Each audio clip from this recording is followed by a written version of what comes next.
শরীরে রক্ত থাকে না, কি তারপরে প্রেশার সুগার এই সমস্ত সব চেপে ধরেছে। আমি কাজ করতে পারি না, কাজের বাড়িতে মাথা ঘুরে ঘুরে পড়ে যাই। আমার বাচ্চাকে দে, আমার কিছু হলে আমার বাচ্চাকে দে।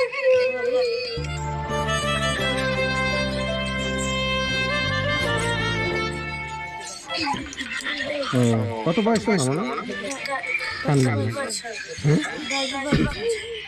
10 বছর? কোন ক্লাসে পড়ছো? ফাইভে পড়াশোনা করছো? আপনার স্বামী কি কাজ করছে? গাড়ি চালাতো? এটা কি আপনার নিজস্ব বাড়ি? নিজস্ব বাড়ি? আপনার শ্বশুর করে রেখে গেছিল। খাওয়া দাওয়া চলছে কিভাবে? সাহায্য করে,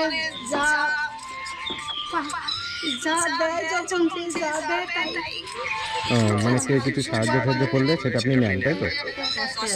লোকের বাড়ি কাজ করে, যাই হোক একটা কাজ আছে, তাও যে করতে পারে না, ওই কোনো রকম করে তারা একটু হাত লাগায়, ওই কাজ করে কাজে। এতদিন তো শরীর খারাপ ছিল, উনি যেতে পারেনি, আজকে কাজে গিয়েছিল, গিয়ে কাজ সেরকম করতে পারেনি, শরীর খারাপ লাগছে, তারপরে বাড়ি চলে এসেছে।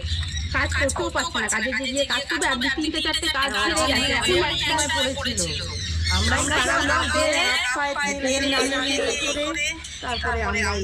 মানে অজ্ঞানে পড়ে গেছে, সাহায্য করার মতন নেই, মানে কেউ দেখার কেউ নেই। তাহলে উনি তো এতদিন কাজ করে লোকের বাড়িতে খেয়েছে, এখন তো কাজ করতে পারছে না। এখন কি করে চলবে না? শরীরে রোগ সৃষ্টি হচ্ছে, আর তারপরে যদি আলু সিদ্ধ ভাত খেয়ে যদি থাকে, তাহলে কতদিন মানে থাকতে সুস্থ থাকবে?